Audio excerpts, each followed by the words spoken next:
You have to work to maintain your body and your family and your activities. So how do you work in this material world and still maintain a spiritual life? Yeah, that's good. Still maintain your spiritual life and not get caught up in all of the karma, the cause and effect of material activities. This is the science of karma yoga. So we're reading from Bhagavad-gītā Chapter 3. And we're going to start where we left off last week with text 15, because text 15 is so important that we could spend a whole Sunday satsang just talking about it. Karma brahmodbhavaṁ viddhi brahmākṣara-samudbhavam tasmāt sarva-gataṁ brahma nityaṁ yajñe pratiṣṭhitam. Regulated activities are prescribed in the Vedas, and the Vedas are directly manifested from the Supreme Personality of Godhead. Consequently, the all-pervading transcendence is eternally present in acts of sacrifice. Okay, so people ask us, well, where is God? Can you show me God? I want to see God. Do we give them a little pill?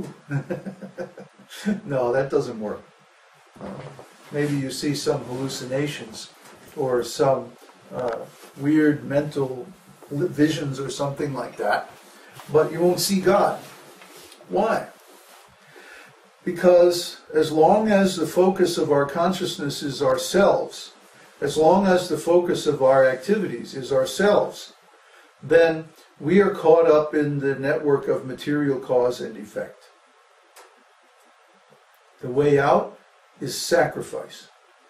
A sacrifice doesn't mean that, how can I say, the usual connotation of the word sacrifice is that we have to give up something that we really enjoy, or flog ourselves with barbed wire or something, nettles. Nettles in your underpants or something like that. It's not like that. Sacrifice in the context of Vedas means that we offer the results of our work to God. It's so simple. You go to work, you get paid, you take the money, and you do some service for Krishna. You give a donation to the spiritual master or to the preaching mission. You buy deities and make a temple in your home. Offer your food, offer your clothes, offer everything before you enjoy. Krishna enjoys. That's the meaning of sacrifice. And after sacrifice, then we can enjoy the remnants. So it's so nice. Because Krishna, he doesn't exactly accept the objects that we offer in sacrifice. He accepts the bhakti, the love. That's really what he wants. He wants us to love him. And we can love him by offering him something of value, something that we consider valuable. Why? Because that's the best symbol of love. Prabhupada used to say, what is love? What's the meaning of love? Love means service. If I love you, I do something nice for you. See, like our service is giving transcendental knowledge. So we spend hours and hours every week online preaching. You can't imagine how many email messages I'm getting, how many YouTube messages and comments that every day I spend hours and hours just replying. And I'm trying to cut down my computer activity. But still, the duty of a self-realized soul is spreading transcendental knowledge. So transcendental knowledge means knowledge of how to live a spiritual life in the material world. Transcendental knowledge is that knowledge which, knowing once, you don't need to know anything else. Why? Because all other knowledge is derived from it. You see? Try to understand. We use the descending process. Avaroha panta. That means the descending path. Or, in Western terminology, deductive logic. we have one axiom, one dogma, one assumption that we hold true. And that is that whatever is stated in the Vedas is the absolute truth. That's it. That's the only thing that's the only dogma, the only assumption that we hold. Everything else is stated in the Vedas, and then we take our conclusions by deduction from that. What's the difference between deduction and induction?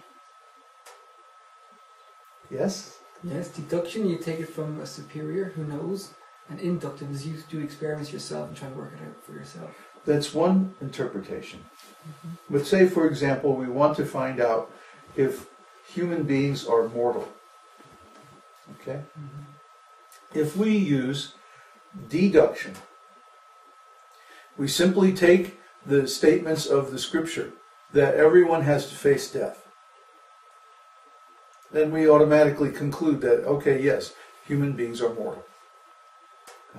Whereas if we use the empirical method, then we have to test every single individual to see, well, did this one die, did that one die, did this one die, did that one die?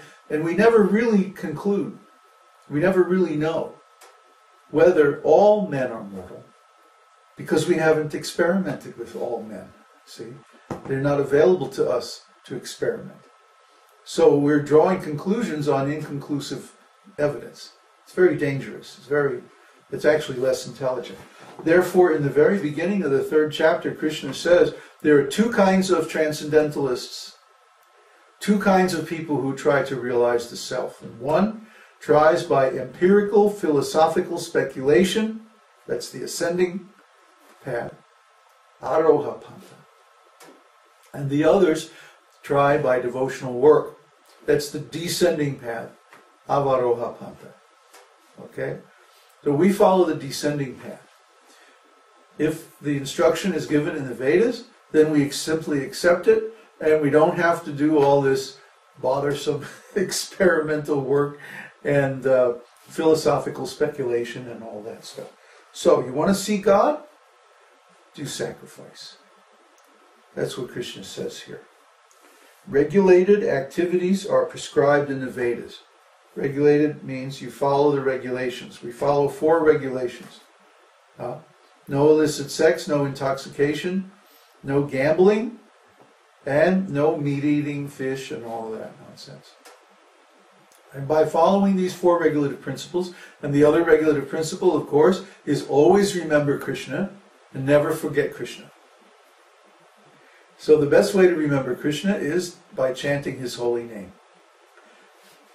I keep telling people this, and nobody believes me, that if you chant Krishna's name from the moment you wake up until the moment you go to sleep every day, in a very, very short time, Krishna will reveal himself to you.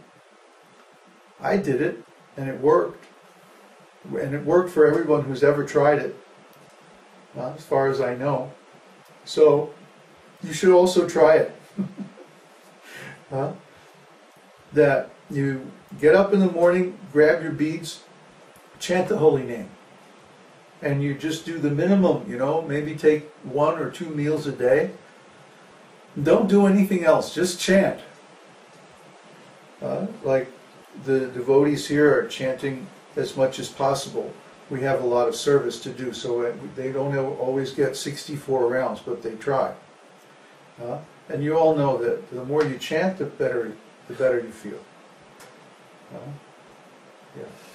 The more ecstatic and the more causelessly happy. So, regulated activities are prescribed in the Vedas.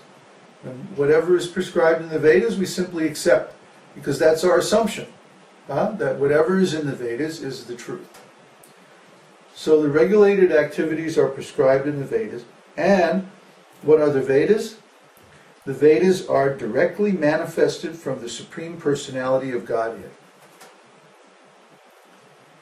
The Vedas are spoken by Narayana. Narayana also emanates the living souls, the living entities, the jivas, us. So he is not an irresponsible creator. He creates so many living entities, and he also creates the user manual, the Vedas. Here, you're a living entity, you have to read this book. And I keep telling people, like on YouTube, a lot of people make comments based on the Bible or based on some impersonal philosophy or speculation. And I say, you have to read the Vedas. Read the Vedas. Have you read the Vedas? No. Read the Vedas, because you cannot imagine the difference in the level of knowledge presented in the Vedas compared with any other scripture. The Vedas are complete because they're manifested directly from the Supreme Personality of Godhead, Lord Narayan. Lord Narayan gives all the knowledge required to live a perfect and happy